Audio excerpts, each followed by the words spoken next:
Good morning, ladies and gentlemen. It is that wonderful time. This is another Cream in the Stream podcast. It has been a while, and I'm happy to be back. We have a wonderful guest here today by the name of Cryptfox. I just met Crypt about a month ago. We became homies, and we're planning on doing some stuff in the future too. And today's going to be a good day. Just a reminder, we do have all of our notifications turned off, so I appreciate the host rates, follows, subs, whatever. Appreciate all that stuff, but this is a podcast. We don't really want any distractions. Turns out noises are distracting. You know how it is. Anyway, so here we go. You were first, Pop. I love you.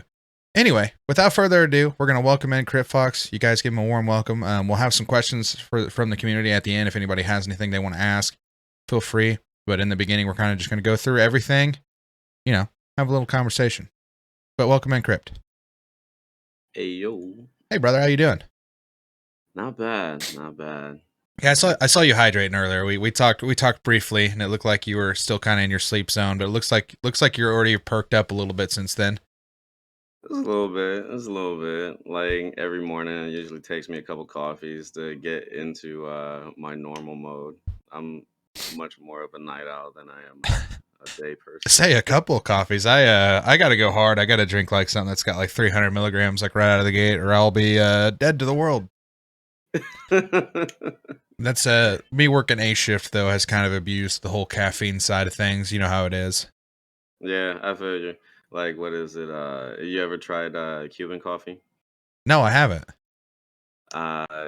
It's basically Bustelo coffee. So you can use any coffee machine, but what you want to do is you want to get a few drips into like a few teaspoons of sugar. So you're gonna drip the coffee into it just to get it a little damp, and then you're gonna start mixing it up to get it caramelized, and then you're gonna brew the rest of the Bustelo espresso coffee into it. And you can't drink it like a regular cup of coffee. This is like a shot of coffee. It's like a shot of espresso. So you could basically use a shot glass if you really wanted to, or a regular coffee cup. Uh, but it'll have you really freaking wired. So if you ever try to drink it like a regular coffee, uh, you're gonna you're gonna be bouncing off the walls. I mean, that sounds pretty awesome. How many do you know how many milligrams of caffeine it actually is? No.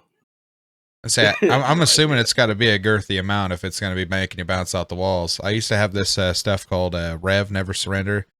It was my go-to K-Cuff coffee, and I think it was almost like an energy drink. It was like 160 milligrams of coffee, and the problem with that is whenever I start drinking coffee, like I want to drink coffee, so I want to have like 4 or 5 cups of coffee. I want to be drinking it all day, and with those, you can't really do that because that's too much caffeine.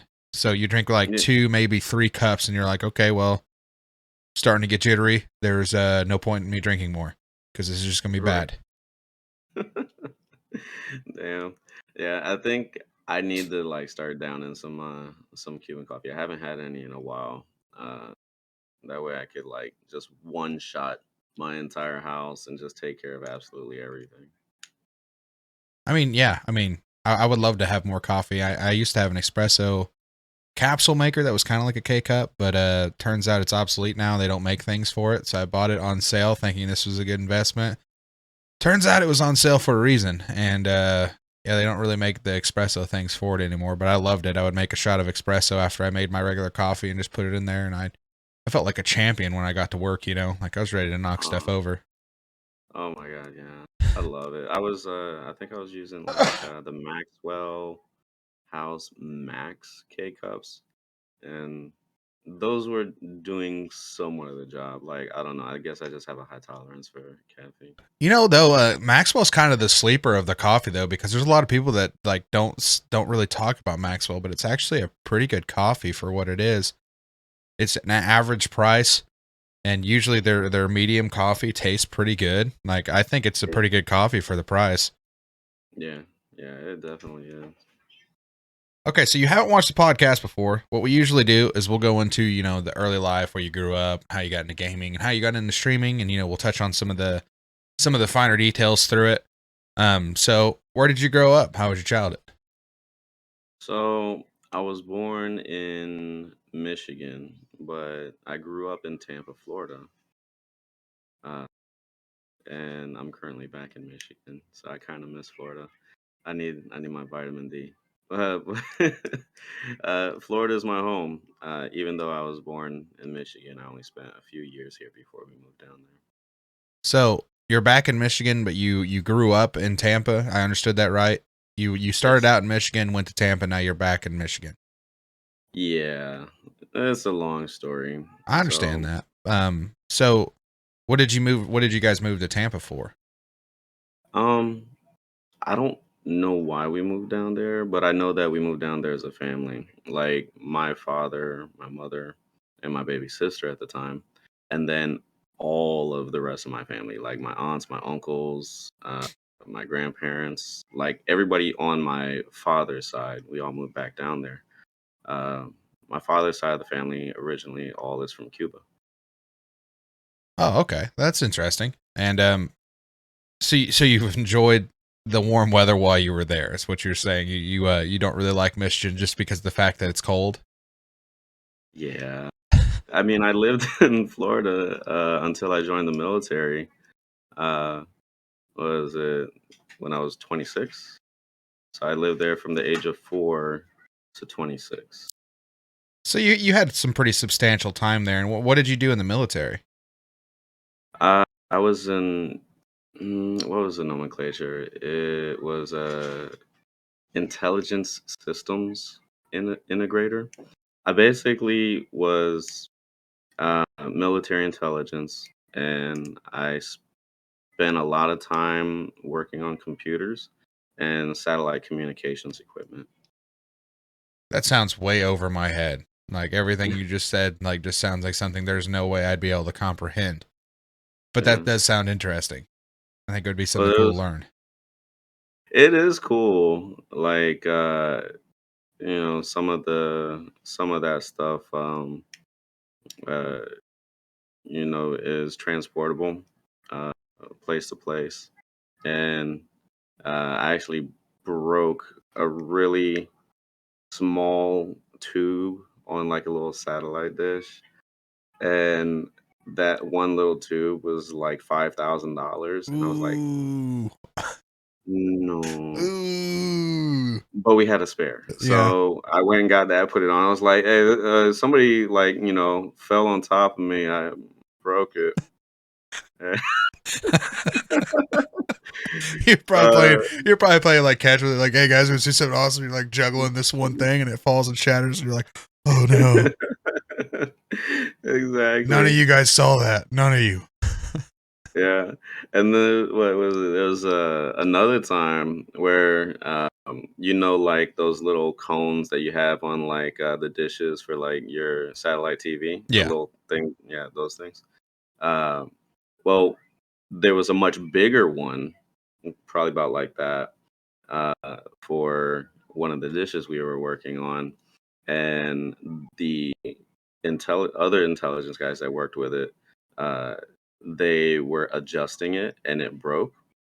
And this was in the training, and everybody was like complaining. They were like, "Well, if we can't fix this one, we're gonna have to shut the training down, and we still got another 2.5 weeks, and we'll just have to go into the books." And like, all the guys that I was supporting, they were like, "Oh, that sucks, but we're not gonna have no time on the gear and blah blah blah."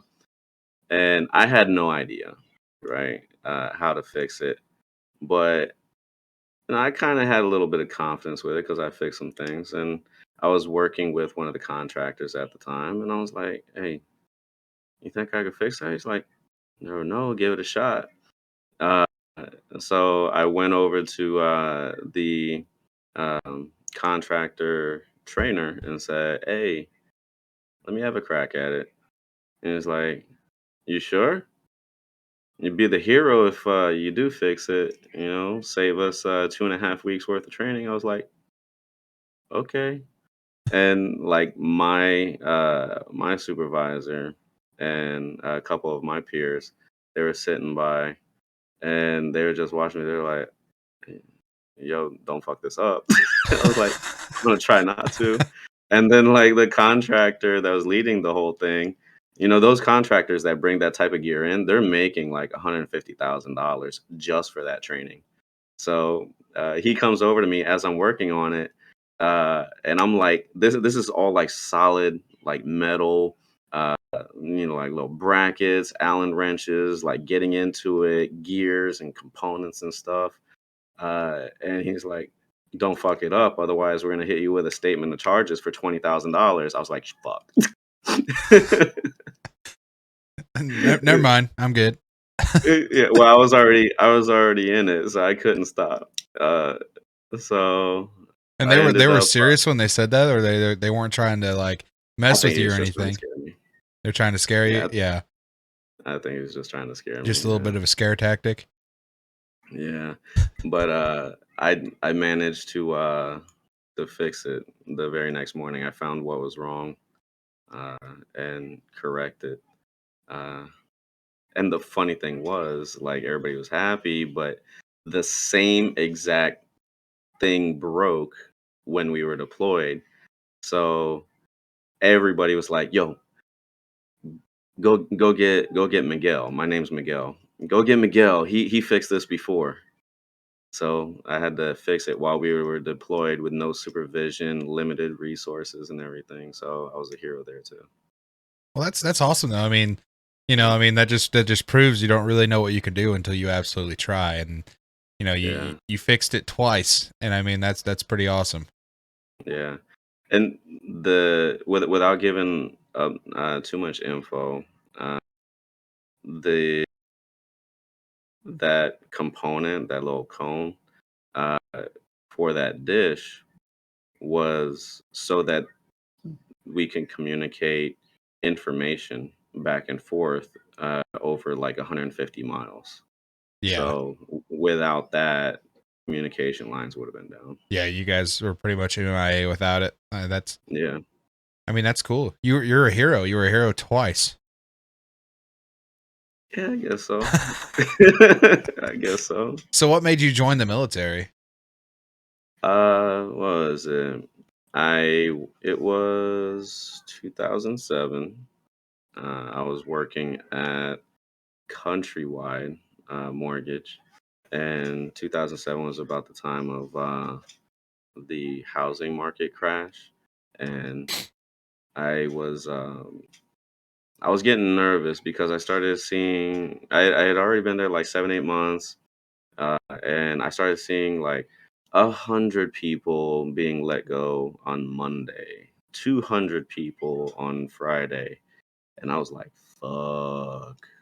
I'm here by myself. My parents, they had like taken off. I was 25, about to be 26. I had no support network down there. So I was getting kind of scared because uh, I was making okay money. I was making enough. I was making rent and bills plus like 15% uh, for like on top of that. So I was check to check. Uh, so I talked to several of my homies, and like all of them were in the military. They're like, "Yo, you join the military, be a man." I'm like, "Shut the fuck up." Be the manliest of men. Join the Yeah, military. we're manly men. That's We're men in ties, that's weird. bro. That's such a weird like flex. They're like, "You be a man. You want to be a man? Why don't you go steal that car?" You can just fit that in front of anything. You want to be a man? Go buy that dress. You're not a man unless you're wearing the green. Uh, that's kind of how they were talking, right? A couple of them were recruiters. They went right in, right out of high school. So they were helping me to get in, and I know a little bit about computers. I used them up to that point, but I'm not a very technical minded person. I'm a very analytical person, and a very rational and logical person, but I'm not a ones and zeros technical kind of person. I got you. Uh, but they my buddy, he guided me to the job that I had and said, "Hey, once you get out the military, you can make ass loads of money." I was like, "Bet, I'll do that job." And yeah, so that's kind of like what led me to uh, the other story that I told you just before. I got you. So where did Yeah, the gaming come in? Where did you get in the gaming? Have you always been a gamer? yeah, I've always been a gamer. What was it? I remember when I was around like 8. I think I was 8. Um, um, I'm old. I'm so You're fucking not old, that bro. old, are you? I think you told me I was. you were did you say you were 39 or 40? I'm 40. Yeah. Yeah, you're not that old. Settle down. Simmer down now. But I was like 8, and I think Nintendo uh, came out. Uh, I had like played like Atari, and uh, I don't even remember what it was called before the Atari, but I played Atari. I played uh, like the Mario, the Donkey Kong on that because my mom, she had that, uh, and so I like messed around with that, but that broke. And then I was 8, started playing baseball, and I met some friends through that. And, we would play, video games. My parents became friends with his parents, and that's kind of how it is, right? Like, kids become friends, and then the parents become friends. Uh, so I started playing like the Neo Geo, the PlayStation, but the very first instance of where I was like, I want to be a gamer, was when I was 8, and my cousin came down with his mom and her best friend. They were staying with us, and me and my cousin, we started seeing like these commercials for Nintendo, and then it was like Mario, dun, dun, dun, dun, dun, dun, dun, dun, dun, dun. Yeah, all that, right? And then we saw that Nintendo had a fucking WrestleMania game, and we were like, "Yeah, brother, let's fucking do it. We're gonna wrestle." Right? So that was really freaking cool because what was it? My cousin's or my aunt's friend, she left her wallet open on the table, and we saw that she had $100 bill. And I looked at my cousin, he looked at me, and I was like, "How much is a Nintendo?" Like $100. And they're like, "All right, let's ask her if we can have that $100 so we can go get a Nintendo." Never happened. She was like, "How'd you?" We were like, "You left it open on the counter. We could have took it." She was like, "Well, thank you for not taking it." "No, you can't have my $100. That's for drinks." It was like, "Water?" She was like, "Yes, water." Blue soda? Because Yeah, blue soda. blue soda. Because this was down in Florida, right? Everybody comes down there to fucking drink and party. Yeah. I mean, that's pretty But cool though. I mean, a lot yeah, of people loved the Super Nintendo, and it was the regular Nintendo. It was just like you're saying, Mario isn't just a game, it became an icon, and just the music, it seems like every game that's like that has like some sort of staple in the gaming community, like you think about the theme song for it, like even Halo, you yeah, think that, yeah, yeah, like yeah, it's interesting, it's cool. yeah. Um, it's like you can have things that look really cool and you'll remember them. Uh, but the more senses that you trigger, like sight, sound, touch, smell, whatever, the more memorable it makes it. And uh, all of those things get linked to how they make you feel at the time that you experience them. So you may not remember all the details about those things, but you'll remember how those things made you feel when it happened. Absolutely. Yeah. Excuse me. And what made you get into streaming? I know that you obviously were one of the OGs with the gaming, and you moved up from Donkey Kong to probably playing Halo and everything else. What actually made you go, "Hey, I think I could actually get into streaming?" Well, like when I'm sitting by myself and things, I can be very pessimistic about doing stuff. Like, um, it took me a very long time to even think that I could do it. Uh, like my first idea of that I could do it was in like say 2013, 2014 when I was coming out the military. And my wife at the time, she was like, "You play video games anyway. Why don't you stream?" I was like, I'm going to school." I was getting my bachelor's at the time, uh, and I was like, I don't think I'll have the time, because I want to like spend time with you and everything, uh, and so I just talked myself out of it. Uh, but what was it? It was like early last year. My first day on stream was like March 27th, 2021. But leading into that, I was like, nobody's gonna fucking watch me, right? That I think like anybody who does streaming just starts thinking that like nobody's gonna fucking watch me. I don't know how to do this. There's no rules for doing this. Uh, I sure as hell didn't think that I was gonna make friends doing this, and like doing this and kind of like stepping through it a piece at a time. I met uh, my friend Coco, and through Coco, I met Katniss and Orchid, and through Orchid, I met you and Ganny, and it's just like you meet one person after another, and then all of a sudden you have friends that are in the same realm as you. Uh, it's just a different experience. I like the way that you put that, where you said there's no rules. That's Close that. actually one of the. Close it. I'm Here, sorry, my daughter. She's opening all the curtains and stuff.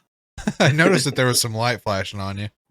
But I like the way that you worded that. You said that there's no rules, and that's one of the things that I really enjoy about streaming. Is that it's your own art form. Like I can do whatever I want, within the terms of service. So like if I wanted to make a plugin to where if my voice gets a certain octave, something cues off in the stream, like I make it where it's like a light show. So if I get loud, there's like lights going off or something like that. If I wanted to make that a thing, I Right. could make that a thing. Like there's pretty much endless ideas. There's endless things that you can do, and that's one of the things I like about it. You go to somebody's stream, you're looking at their art form. They're whether they're just man versus game, if that's how they're doing it, whatever, or if they're really interactive and they have different things in their stream where if they type in something, plays a clip or an audio file or whatever, like it's just interesting to me.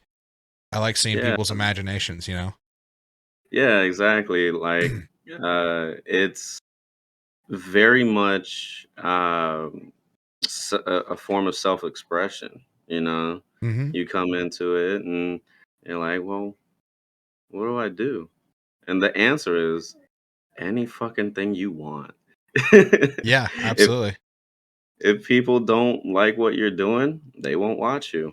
That's as simple as it is. Which a lot of people take that to heart. Like a lot of the times you may get a big raid, but if you're not leaving like an early impact on those people, a lot of them won't come Mhm. back. Yeah. That's Yeah. why whenever you're finding your niche and you're finding what it is that makes you have to pretty much be open with that. You have to open with that and Yeah. say, whatever you're about, you have to address that right at the beginning. Hey, I'm a Mhm. memer, and then you play a clip or whatever. You do stupid things, and then the Mhm. people that are into that, they say, oh, I like this. Like I feel like that's where some people miss. Whenever they get a huge raid or something, they're like, "Hey, what's up?" And then they just go back to man versus game. And Mhm. it's one of Yeah, those there's things nothing that to that's deal what you with. like, but it's just it's hard to get traction that way. Yeah.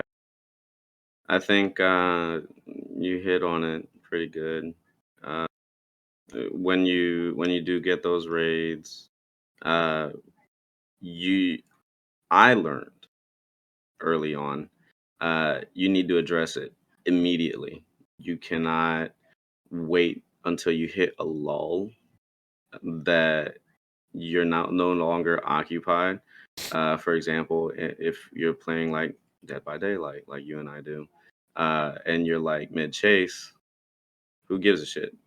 Like you either have to learn how to talk while you're running away from the killer, or you just let the killer get you, and then you end up on hook, and then you have all the free time you have to address the people that came in. So, one, thank people for coming in, appreciate the person who brought the raid to you, ask them about what they did, and, explain who you are, what you do, what you expect to do, what's available on your channel to the people coming in. Like on my channel, I have the Pokemon community game.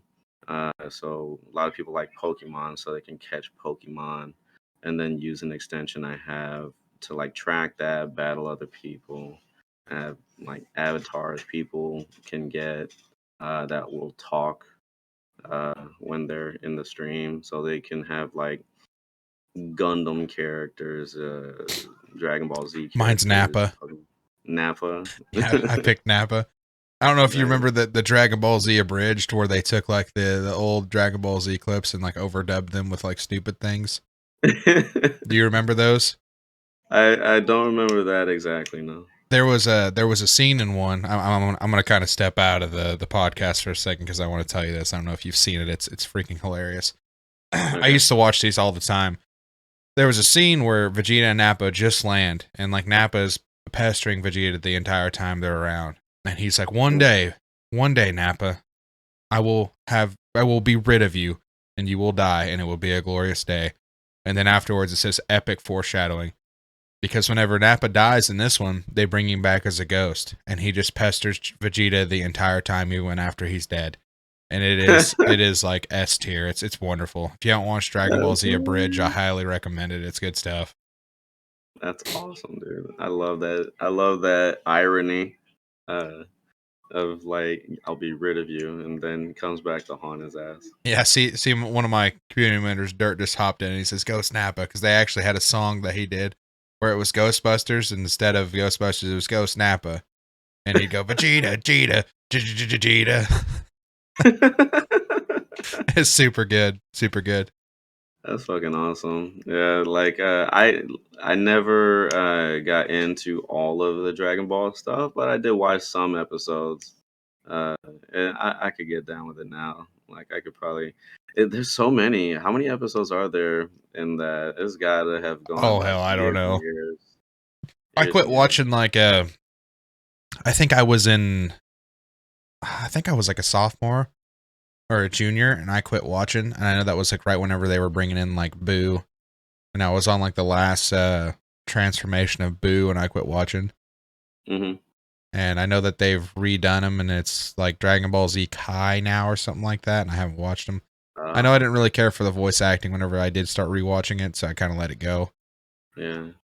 See, Super. speaking of the voice acting, did you ever watch Thundercats?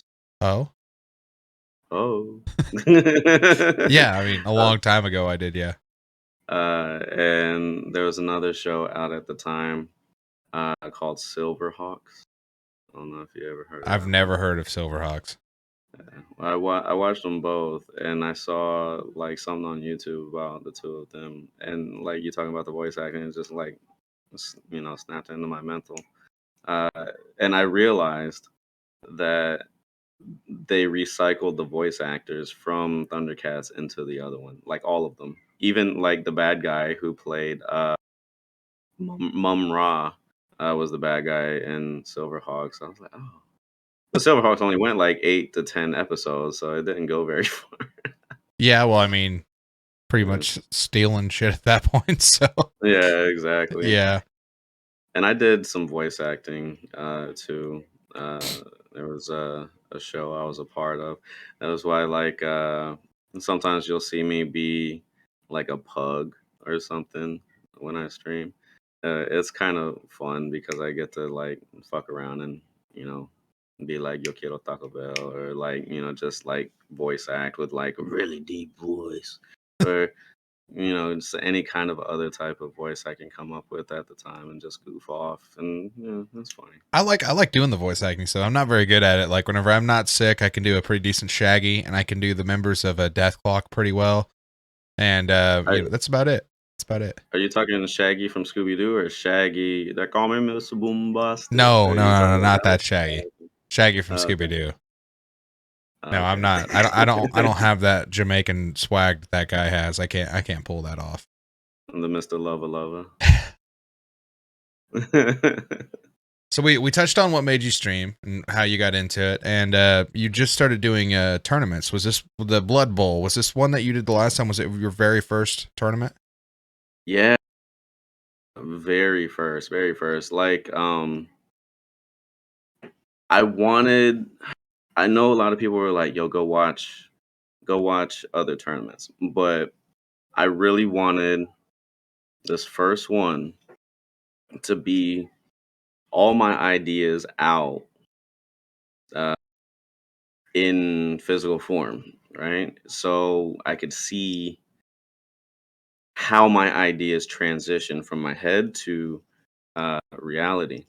Uh, and I saw that I want to say 75, 80% of those ideas worked, and about like 20% of them kind of missed the mark. Um, so I'm gonna be doing another one, uh, and hopefully UKSO will be part of that, and Ganny will be part of that. Well, you know I'm Uh, down. You just got to I give me hope a so. date, and I'll be there for it for sure. Fuck yeah, dude. Let's do it. I'm thinking it's gonna be like beginning or middle of April. I gotta wait till we get a little bit closer. Uh, but I'm gonna be refining uh, uh, some of the mechanics to make them a little bit more fair. Uh, gonna There's gonna be like a little bit of like meme into it. Like one of the things that the killer and the survivors could have done in the tournament is like have a dance party, right? Just to like some of the things that I had picked for the Blood Bowl. Some people were like, "This isn't a fucking tournament." Like, bro, this is like all of this is meant to highlight all aspects of Dead by Daylight, right? It's meant to highlight the sweat. It's meant to highlight the joking and the memeing around, like having fun with the killer. Uh, like not having an item or something like that is meant to like highlight all of that stuff. Yeah, Uh, and some people didn't understand because people had these preconceived notions that it was going to be exactly like other tournaments they've seen by Dead by Daylight. And I just want to eliminate that from the get go. This tournament, the Blood Bowl, will never be like any other tournament. It will always be something that will highlight different parts of the game and is meant for fun. Okay. I don't think I'm ever going to offer uh, a prize. I don't think I will ever require people to buy in like some other tournaments might be. This is supposed to be a type of event that will bring all different communities of gamers together in one place. Uh, I like even like the after effects, right? Of like seeing the Blood Bowl happen. Like I'm seeing people like putting their tagline for their stream that day. Uh, Top killer Blood Bowl. Uh, Top survivor team Blood Bowl, uh, you know, third round finisher, fourth round finisher, Blood Bowl, stuff like that. And I was like, I'm really taken aback because I really didn't expect anybody to sign up for this thing. And some people, like my homie Chicle, was saying, "Yo, this is really." The word escapes me, like just really robust, right? You're getting 50 people together in an organized event and running through the entire thing in one day. And I think for the next one, I'm gonna split it up between 2 days, so it's not quite as long of a stream. Um, but the way that it went down, it was almost immediately a success because, like, I'm an I'm an average streamer, right? I might have 15 people watching me, or 20 people sometimes. Uh, but within like the first half hour, before the first match even came on, I had like 100 viewers. So it was kind of mind blowing. I wasn't prepared for it. I was running everything from the scoreboard to organizing the groups, uh, to like making sure that everybody knew what time they were supposed to go, all by myself. There was nobody helping me. I had spreadsheets and everything. I made all the graphics for it. It was very overwhelming, and it upset me a little bit that not everybody had the fun that I intended. But I think people kind of understood uh, that it was my first one, and I did everything by myself. Yeah, which it's still really cool. It's very humbling, to see that there's all kinds of these people that do want to do it, and it's one of those things that they're out there. These people want to play, and it's cool that they went to you and they're like, let's be a part of the Blood Bowl. And I hope that whenever you do make the next one, that Werewolf was the one that won, right? Werewolf Yeah, Alpha. I yeah. would Werewolf the Alpha was top killer. I would push that out, not only for him because it would be a good showing for him, but I would say, who's going to beat the next champ? Who's going to beat this guy? He was our winner last time. Can you beat him? Like, I think that's really cool. That's a really cool aspect. It's good exposure for you and for him. Yeah, yeah. I think so. I agree, 100%. But the first Blood Bowl, uh, I made one overall killer, and that was the Survivor team, the Borrowed Timers. They ended up uh, getting out against Werewolf the Alpha. Uh, just because they gen rushed him, right? Not to discount their teamwork or anything like that, but I think going forward, I'm gonna have one overall survivor team that wins and one overall killer. And then at the end, instead of calling it the championship round, where we get one overall winner, it's just going to be an exhibition round where the best killer plays the best survivor team. Uh, and just leave it at that. You're both champions of the Blood Bowl, just so people have that value, like that feeling that they were the best killer, they were the best survivor team, and just leave it at that.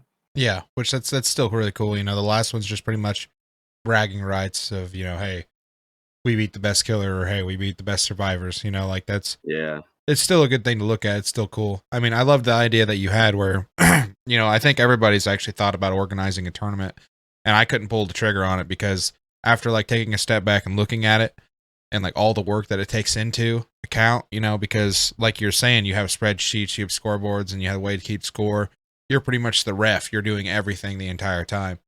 And after Hmm. looking at all that, I was like, there's no way I'm going to be able to do that by myself.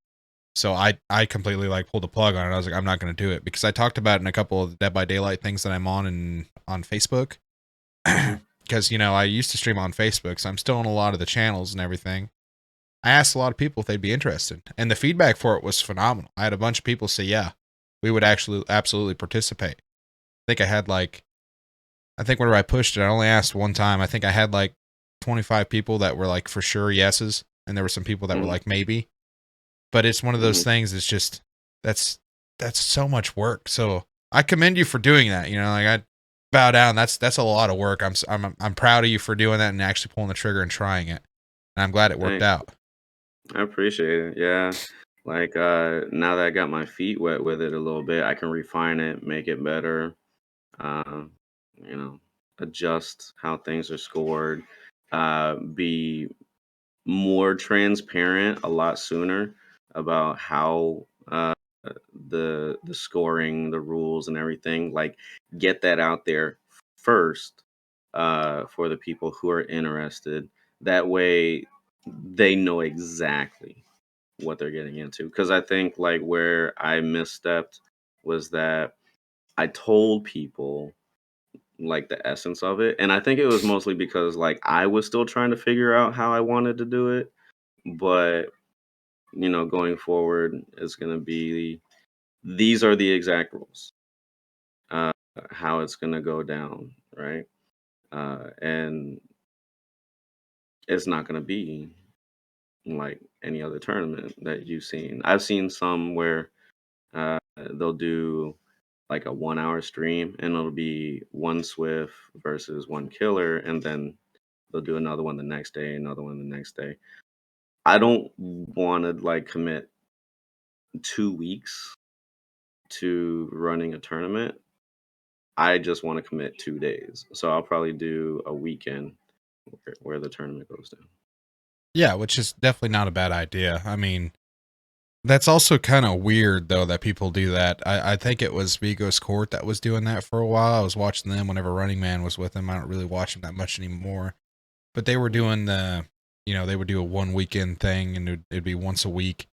And they would have a couple games and then somebody move on in the next round. They do a couple games and the next round they'd move on a couple games, And it almost became like an investment to watch where it was like a day, like a weekly show. Which don't get me Hmm. wrong, I like that, but I like the aspect of what you do is that it's also about the memes too, because competition Dead by Daylight to me is not that amusing to watch, especially if they're doing comms. Like I used to watch Sergeant Fidget whenever he was doing scrims with some other guys, and watching them do that, it was entertaining, but not for long, because it Hmm. just became like over traveling, and like I'm on this tile doing this, the killer's on me, and it just kept hearing the same call outs over and over again, and there's no interaction. So it's pretty Yeah. much like you're watching these people try to beat these killers in the most efficient way. Hmm. And I understand that there's a market for that and people want to watch it. I am just not the clientele for it. But what Right. everything you've talked about with your tournament and everything else would be absolutely entertaining. And it sounds awesome. Yeah. Thank you, dude. I appreciate Which I it. did watch Yeah. part of it, and I love Ganny too, so I was like, that kind of was like the salt based seasoning. You were like, Ganny's gonna be here. I was like, I fucking love Ganny. That was just like an extra bonus. Yeah, Ganny's the homie, man. I love that guy. What is it? Yeah, so when I thought of like some of the objectives, I was like, so what are some cool little funny things you can do? And like the one that just popped out of my head was like dance party. Like everybody has to meet at the fucking shack. Twerk, dance, emote with the three emotes you could do, which is up and down, point, and come here, or like four, like head nod or like head shake. So you got like these 4 or 5 emotes that you could do in the game. Fucking dance, do something right in the Yeah. shack. So it was kind of entertaining to see like all 4 survivors and the killer in there just goofing off because you get that in the game, where everybody's just like standing around the freaking burn barrel and just head nodding, and here comes a huntress with their hatchet up, and it's like, hold on, they're paying homage to the fire. And the huntress stands next to the fire and just looks at everybody, and it's like, holy shit, are we It's all made gonna of die? warm. It's actually kind of warm. We're on Ormond. Oh, hands out. So yeah, really funny shit. Like something I like doing. I like to uh try to get a DS on the killer at a pallet. That way, I can just stun them by the pallet, emote, like point at them, and then like if you watch me talk, I'm like, "Don't you ever do that shit again? Go that way." And when they come out of stun, whop, smack them with the pallet and stun them for another few seconds, and then run away, or just vault the pallet and take off, and then they'll hit the pallet. It's just stupid shit that I do. I mean, but a lot of people like stupid stuff. I mean, I feel like there's more of a market for people who are going to be funny. and interactable instead of just people that are just going to run pre-drop pallets and just keep holding W and, just running pretty much. Because anytime you watch the comp people play, that's what they're doing. They're just pre-throwing, running, trying to make distance, and they just keep that going. Yeah, that's interesting. I've been trying to get better at killers, and like some people, they're like, "Yo, as long as I've known you, Crip, I've only seen you play killer." I'm like, "Well, one, you probably only know me a couple months because I've only been really playing a lot of killers since like the beginning of December. Uh, Before that, I would hardly ever make it out of like Ash rank with killer. Uh, I've played mostly Survivor, but I'm playing a lot more Killer now. I'm actually decent on Nurse, I think. Some people are like, no, your Nurse is frightening. And I'm like, oh, okay. No, you've Thank got a good nurse. We've played together a couple of times. I played against you as nurse. You've got a good nurse. I also don't play against good nurses very often, so it's like one of those things that I'm an idiot. I don't really know how to counter them that much. I know that the best thing is once you break the line of sight, is instead of trying to play the loop, just run away from the loop. That's pretty much your best bet. Which Yeah, that also works on a lot of other killers. Bird lady, yeah, just keep holding W. Don't worry about it. Just run. You know. yeah, yeah, exactly. I like the first time I actually played games with you, I felt kind of good because we were on Dead Dog and I was playing Nurse. And I remember talking to you after, you were like, I didn't think that you were gonna Oh yeah, hit that window. you got that window grab on me, and I was like, I even set it up. I wide swung so I'd get a fast fall, and you blinked up there and you caught me at the window, and I was like, holy shit! I could not believe that he got that grab. I was blown away by that. It I was don't remember fucking what build awesome. I was running, but I think I was running my locker build. I think the only way I would have gotten away with that is if I was running the 9%, resilience and spine chill. That'd been about the only way that I would have got it. But yeah, I was really impressed by that. Dude, I was too. I was like, "Holy shit, I got that." I was only, like, playing Nerds for, like, 3 weeks. Yeah, that was a sick grab. I remember that vividly because it kind of scared the shit out of me. I'm not gonna lie. All right, so moving on from the tournament, how do you pick your mods and your VIPs?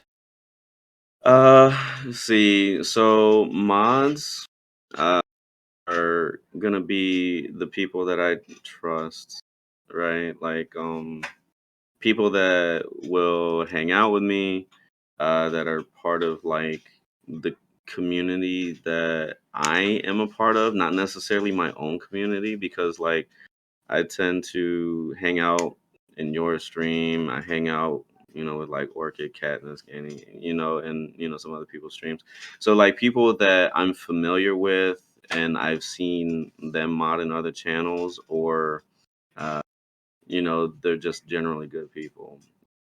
So I want to make sure that whoever I have around me are people that I can count on. Uh, and I feel like I'm getting some growth as a streamer. So it's really important to have people that will have your back.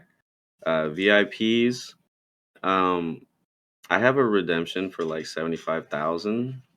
Uh, so if you spend time in my stream getting to know me, whatnot, you can spend 75,000 channel points to get that diamond. But for the most part, the people who become VIP in my channel are people who hang out with me, talk with me, interact with me on multiple levels, support me, things like that. People that I become friends with, uh, you Absolutely. know. So yeah, those are the VIPs. And do you consider yourself like a horror main? I know you play a lot of Dead by Daylight, and you were playing Among Us the other day. Do you just strictly play horror games whenever you're live?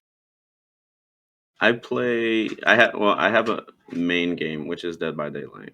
But I have at the end of each stream, typically, not right now. I'm doing like a little giveaway thing uh, for the next few weeks. But typically, the last couple hours of each stream, I want to try out a different game, and been playing Five Nights at Freddy's, uh, the Security security breach breach. one. Yeah. Yeah, that one. Been playing that, but I think I stopped playing that because my save file had like a really bad bug, and I couldn't progress, and I didn't feel like going through the game again. uh, but yeah, so like last hour and a half or 2 hours, I'll try to play something different.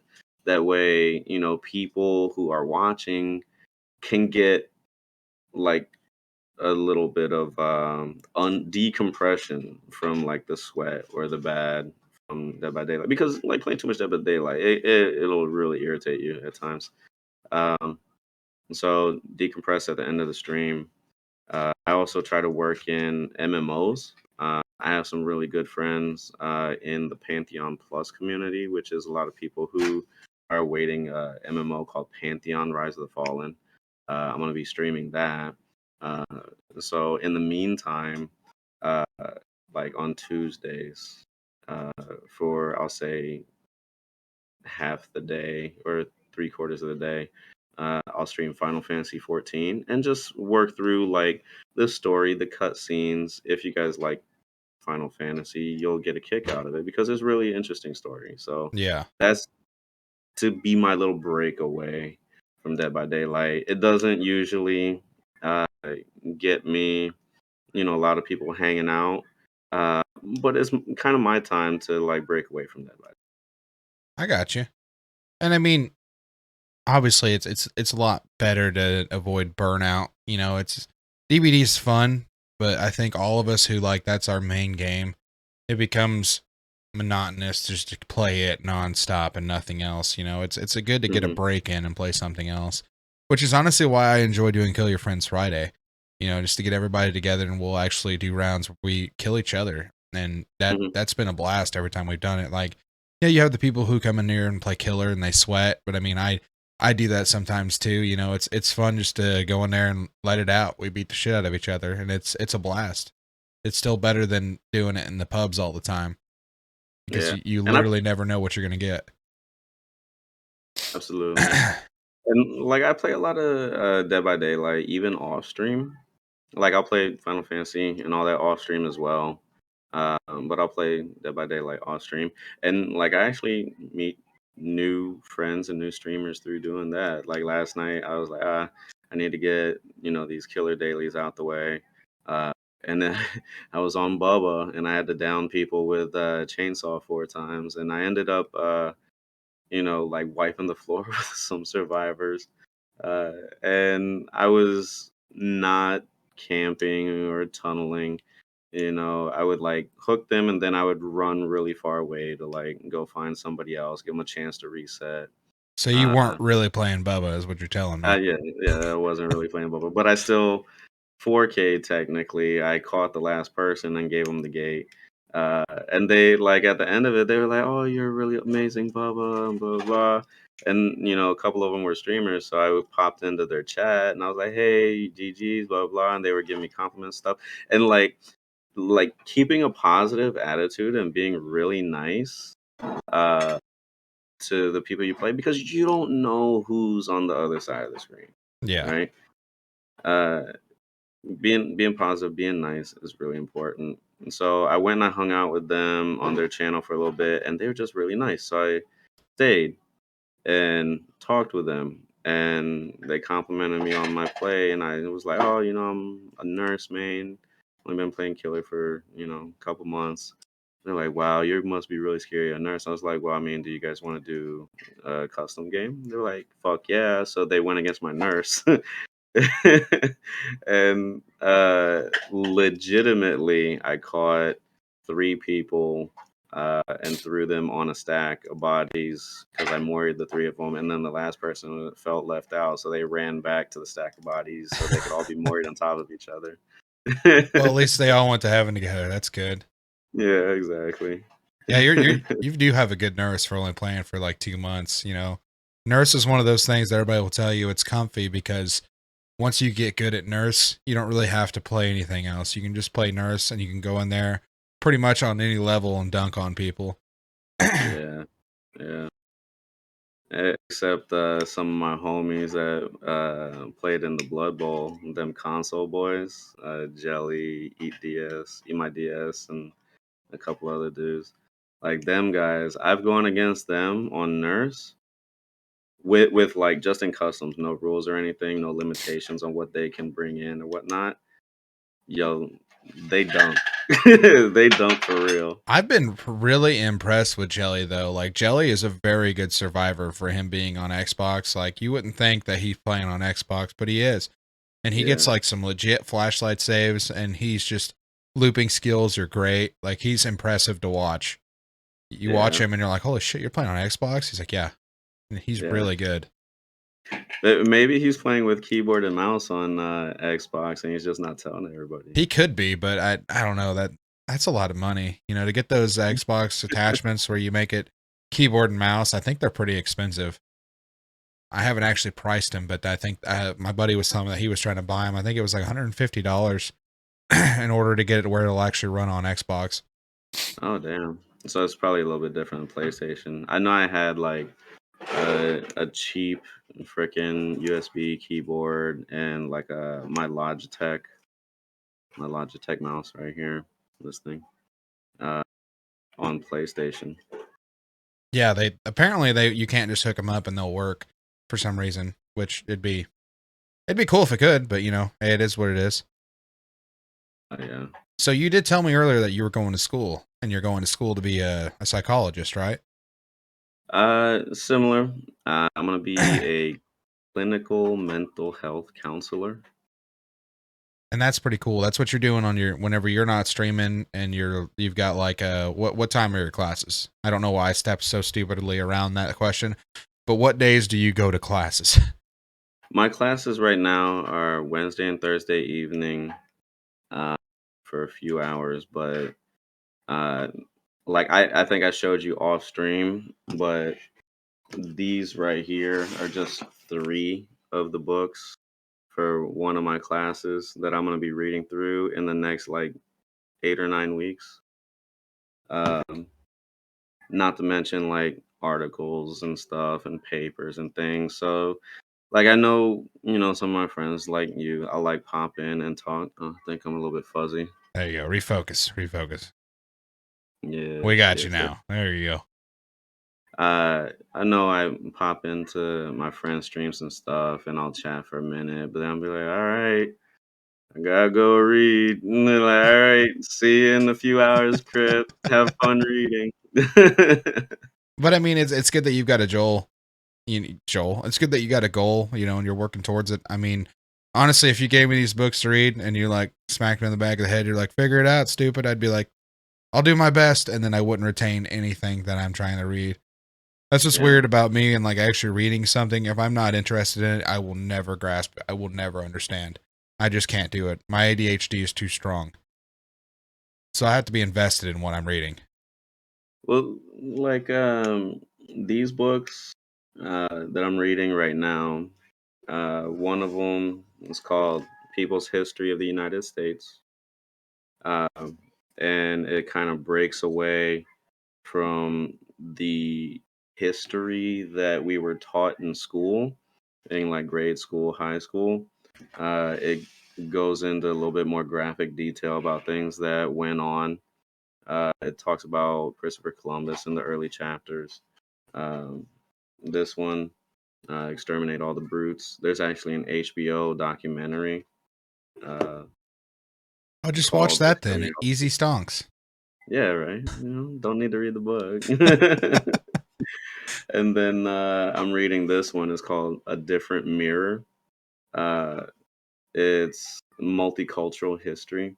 It goes into detail about like race, nationality, how people observe race, and all that type of stuff. So, all very important things you need to know when being a counselor, because you're going to have people of all ethnicities coming to you.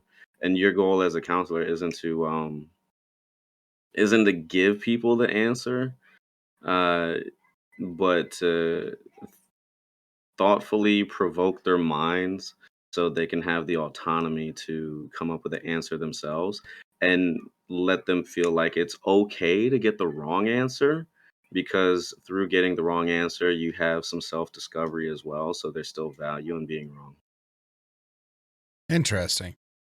All that stuff's kind of over my head, but it's very interesting. You know, the psychological things of everyone is always interesting to me because I always like to see people that are acting out or something, and I'm like, I wonder why they're doing this. You know, like I want to get into their actual mind, what they've been through to actually be put in that situation that they're in. Yeah. Yeah, absolutely. Because like I was talking about it with one of the professors, and uh, cha- you don't necessarily need to change the way people think. They need to change the way they think themselves, right? But how do we think, right? What are our thoughts, right? Our thoughts uh, are things that we consider norm. Uh, there are beliefs, our values. What are our beliefs and values? They're the things that we grew up with, right? Well, we grew up with our parents, so all of those beliefs, values are things that were handed down by our family, right? Yeah, From their family through the generations. So getting people to realize that okay, it is okay to change your mind and not do all the things that your family has taught you. This is that autonomy. Uh, Having family is definitely 100% important, but uh, you want to have that autonomy. You want to be able to make up your own mind. Use what you know, but use it as a tool instead of following it as like law. You know what I mean? yeah. And I mean, there's a lot of things that people won't ever really understand until they're older, you know, and that's kind of the weird thing about the development is that you won't really ever know what's wrong until somebody says, "Hey, what you went through or whatever you've retained and kept doing is not right." Which we kind of talked a little bit about this before we started stream, and Hmm. you know, there's a lot of people who just simply don't know, and it's just how they were brought up. They just don't know. Yeah, yeah. And was it one of the people in my classes? They live in a very rural area where it's like 90% white. So she comes from a different area that's more integrated, multiracial, multicultural. Uh, and her major concern is that her kids are not going to get the exposure to multiculturalism. Uh, and her other fear is that her kids are going to grow up being cut off or inexperienced in how to deal with people from other nationalities, um, which is reasonable. Uh, but inclusion is very important, which is why we hear about it in gaming uh, and in life, uh, on all aspects, whether it's in social circles, in schools, in work. Um, I can't tell you how many times I felt like I was not considered for a position uh, just on a hunch, based on how I look. When I look at all of the people who work someplace, uh, it's frustrating. But making empty accusations like that without any proof is just gonna make you look bad. So it's just something that I kind of sit with sometimes. Yeah, which my wife actually did a paper. She had a what the hell do they call that? They do presentations. That's what it was. She had a presentation where she wrote a paper on racial biases in like the workforce and everything else. Hmm. And it was interesting the statistics that she came up with. You know, because she had she had put in she had put people that had, I think it was an Indian and then, you know, just a Caucasian American. They'd put them together and they both were the applicants and they had merely the same. The Indian actually was better in a few aspects on their what the hell do they call that? Their resume. They had a couple aspects in which they were better on their resume, but still a lot of the people would direct towards the Caucasian, which was hmm very, very interesting. And it's kind of weird that we would, us as a local populace, a lot of people still do that. They have that mindset where they're like, well, we better just go with the Caucasian. Well, without getting too deep into like racism and ethnic diversity and stuff, because it's probably not what the focus of the podcast is, but a lot of those biases are those things that I was talking about, right? How you think. What are your values? What are your beliefs? Those things are handed down over the generations through your family. And so, at the heart of it, people want to be around people that are like them in its plainest form. And it doesn't matter if you're white, black, Spanish, whatever, right? Uh, Speaking from a Hispanic perspective, uh, Spain is European Spanish, right? And Yeah. then you got Caribbean Spanish, and then you got Central American, South American, right? But we're all Hispanic, right? So under that umbrella of Hispanic, we are all together, right? Hispanic Heritage Month, right? See it every year. Everybody comes together. But when it's not that, people will segregate themselves or break themselves apart into smaller groups so they can identify more closely with each other. Cubans will rock the Cuban flag, Puerto Ricans the Puerto Rican flag, Dominicans, whatever, right? Only in direct opposition of other groups will you come together, right? Yeah. Understand that, you'll understand it all. So, like, we're Caribbean Spanish, we're not Mexican Spanish. You know, you guys have tacos, we got arroz con pollo. You know. Uh, but even further, people just keep breaking themselves down. Well, I'm Puerto Rican from Puerto Rico.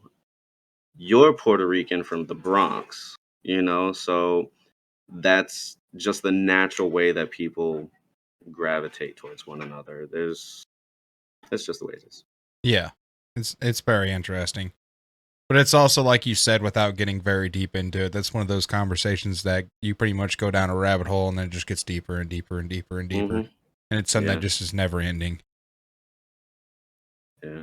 But as far as right now, we're going to take some questions from the community. I do have one question. I don't know that Orchid is here or not, but she will come in and ask every single podcast I have ever had. We're on episode 17, and without fault, it has been a question every single time we have done this podcast. What color of socks do you wear? uh, Black Well, yeah, black. or yeah, I wear black socks. Uh, I don't know. I don't care. Like I have all kinds of color socks. I don't Like I'm rocking Marvel socks right now. I got what the Punisher socks. don't show that again. I feel like I'll get fucking, I don't know. They'll slap my pee or something for showing feet. I don't know if they do or not. I don't really want to find out. They yeah, Twitch has some weird TOS and yeah. Yeah. Yeah. Yeah, Orchid asks that every single podcast and I don't know why. And I don't think I'll ever know why. But if we have anybody who has questions in the community, you're more than welcome to ask. I've got a couple more things I'm going to ask you. So as far as networking, what do you do to network? Uh, Networking as a streamer. Um, that's one of the things that like I really had no idea how to do. Uh, I just kind of fell into it, and mm, so just to be clear with everybody, if you are starting out as a streamer and you want to network,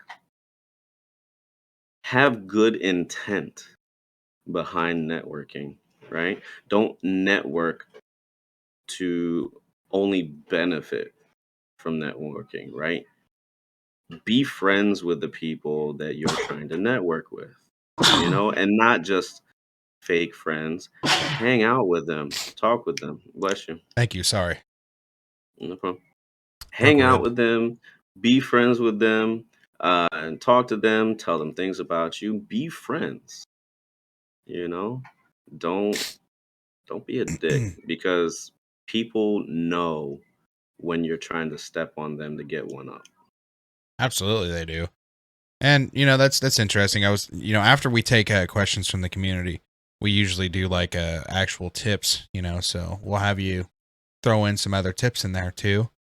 Which Mm. what you just said was some pretty good ones. I mean, it's kind of weird. You see empty friendships all the time. You see that follow for follow shit. It clearly doesn't work. It is statistically proven that follow for follow does absolutely nothing. Yeah, you might get a little boost in your follows, but what good does that do you? Yeah, they'll Like, taper off as soon as they have too many people in their feed.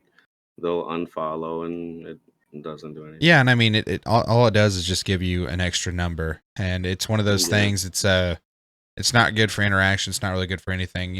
I've got partnered buddies who have 100,000 followers, and they have 30, maybe 40 people that come to their chat.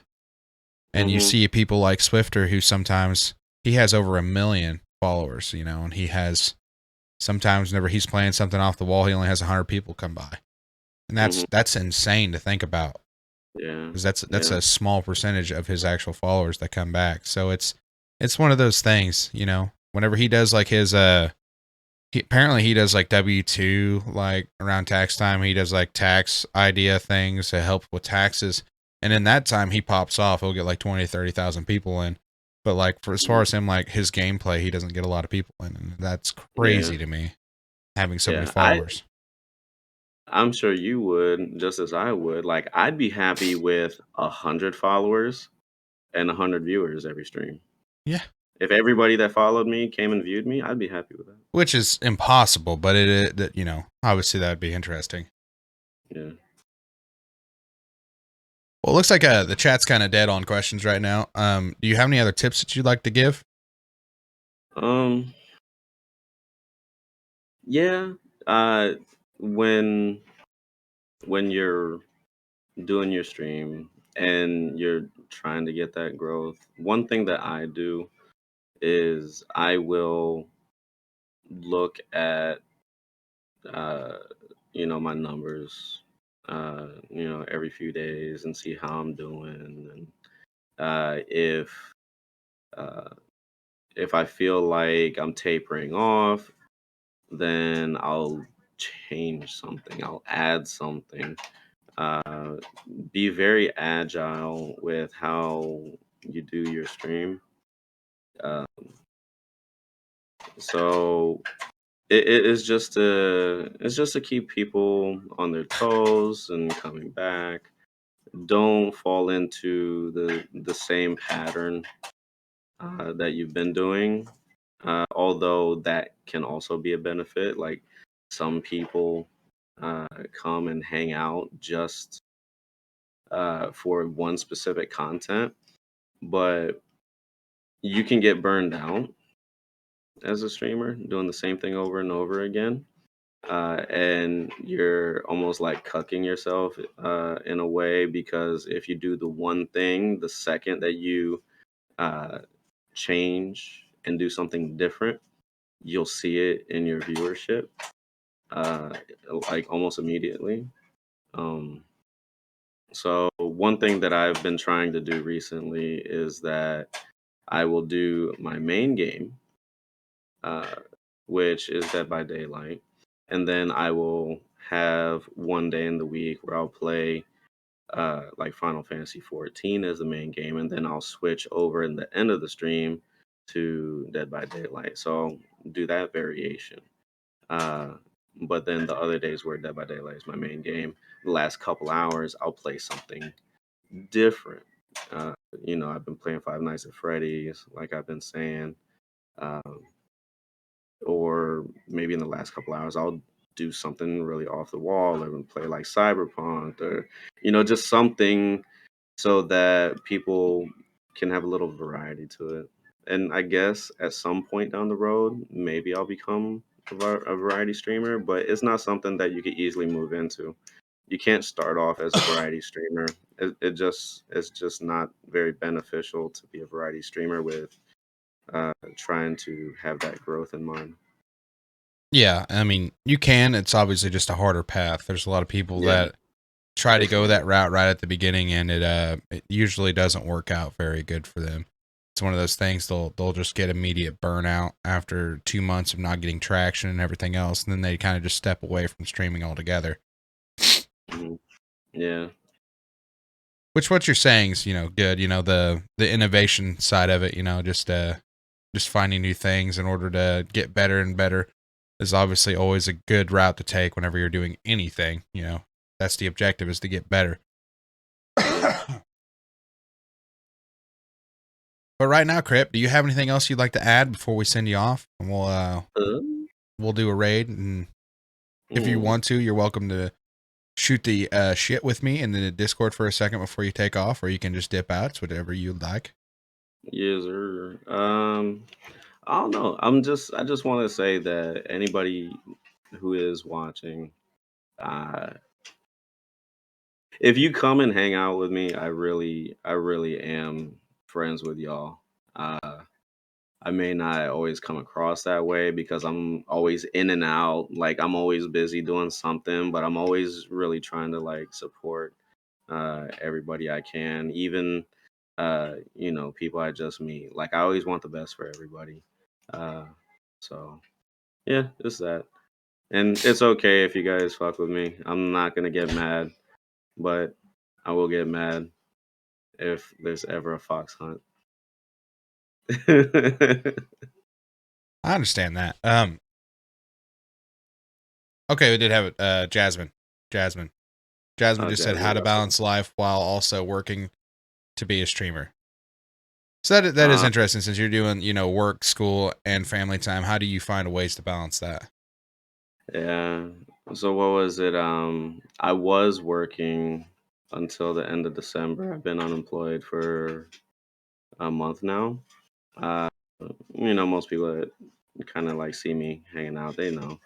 Uh, but while I was working, um, so me and my daughter's mother are not together, so we have a shared custody thing. Uh, so she'll be with her mom. I'm a part of the time, and with me the other part of the time. So when I was working, I would do my regular, and then at the end of my workday, I would give myself about an hour and a half to try and get some things done. Uh, and then I would go into streaming, and I'd do that till about midnight. When I had my daughter, I would try to not stream, but I saw like the being agile part of it, uh, of like changing how you conduct your stream, was like not streaming when I had my daughter. I needed more time on stream, so I went from not streaming at all to waiting till I got her into bed, and then I would pop on for a few hours. Uh, and now I add the element of school, but I'm not working. Uh, so I can inject uh, school where I have more free time from not working. So I'm the type of person I always have like plan A, B, C, D, E, F.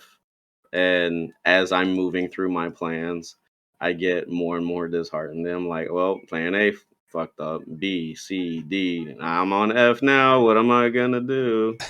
Uh, so I think what I'll end up doing when I start working again is that I will probably, and because before I wasn't like streaming on the weekends, what I will probably do is I will probably have uh, a couple days during the week where those days will be my weekend, and then I will have like half my weekend to stream and then half my weekend to do schoolwork. Um, it's just one of those things you have to just try things out and see what works for you. I got you. Yeah. Which it's hard for anybody, you know. I found where I was neglecting a lot of my like actual housework that I needed to do. I was investing too much time into streaming, and I also have been taking online classes. So I got to the point where I had to take a step back and like actually stop streaming as much. Because, you know, I was doing 5 days a week for a while for about 4 hours a day. And I Yeah. had to take a step back, and now I'm only doing 2 days a week, sometimes three if I can. And obviously the obsession, The up section. the occasional Saturday stream, you know, whether either being a charity stream or my wife streaming or, you know, the podcast, you know. Usually Yeah. that doesn't happen though. Usually it's just 2 times a week. Yeah. Yeah. I feel you. Uh, and I get the feeling that you're kind of like me, where you really enjoy the streaming, but you have these other things that are on your plate that you can't neglect. And yeah, I feel it. I hear it in your voice, and I'm not at that point where you're at yet. And I feel like I might have to gravitate towards something that you're doing. Once I get to that point where I have too much on my plate, so I might have to take something that you're doing and do 2 or 3 days a week for reduced hours for a while until things move off of my plate. Yeah. Which and me, you know, I'm trying to get into editing and everything else. That makes it even harder. So I have less time where I need to be doing that and getting videos pushed out for people and everything else. So it's going to be interesting coming up on the horizon. Yeah, yeah. Life of a content creator, my man. That's right. It never stops. Never stops. Because you're your own worst critic, your own boss, your own employee. Yeah, If it fails, it's only your fault. that's true. That is true though. I mean, there's a lot of weight in that because a lot of people don't really understand the concept of, well, I'm doing everything I'm supposed to be doing. Why aren't people coming by? It's not a reflection on other people. It's a reflection on you. You know, it's Hmm. people will come. You just have to find a way to gravitate them towards you. And there's a lot of people who have a problem, you know, accepting that it's pretty much their own doing. And, Yeah. you know, you just have to learn to get better, learn to grow, and learn the things that are going to work for you. Maybe you're not doing the right thing. Maybe you need to try doing segment games. Maybe you need to try playing a different style, trying Mhm. things that you're not used to. Go ahead, get out of your comfort zone. You know what I mean? Yeah, yeah, exactly. Like with the game that we play, the majority of the time, DVD, you can go to any Joe Blow channel and see somebody sweating their ass off to try and escape or kill, right? It's you know how you talk, your attitude towards other people, uh, and any of the little extra stuff that you do. How you play the game? Do you play it sweaty, or do you want to like just accept the fact that the game is the game? It's a asynchronous game, so survivors are always going to vie for survivor things. Killers are always going to vie for killer things. They're never going to see eye to eye. Just play the game, have fun, goof off. Don't take it serious. I've had people yell at me in game like, "What the fuck are you doing?"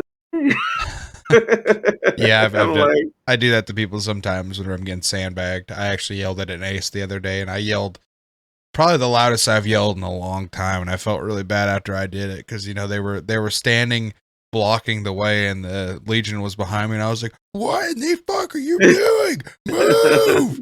And then they like sandbagged me and it felt horrible and like hung their head, and then they went down. They actually came in later. They're like, "I'm sorry, I felt like a huge piece of shit for sandbagging you." And I was like, "No, no, it's okay." I was like, "If you do go back and watch the VOD, I screamed at you a lot, but I did it with love. I'm sorry." yeah. What is it like? Sometimes like I'll play with like Cat, Orchid, or like Jelly, and uh they know that I go through my modes where I'm like really trying to play, but then I have my moods where I'm like, fuck this shit.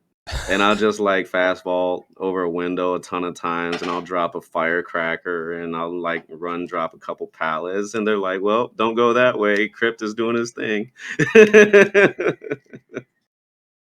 That's good though. I mean, breaks it Yeah, up.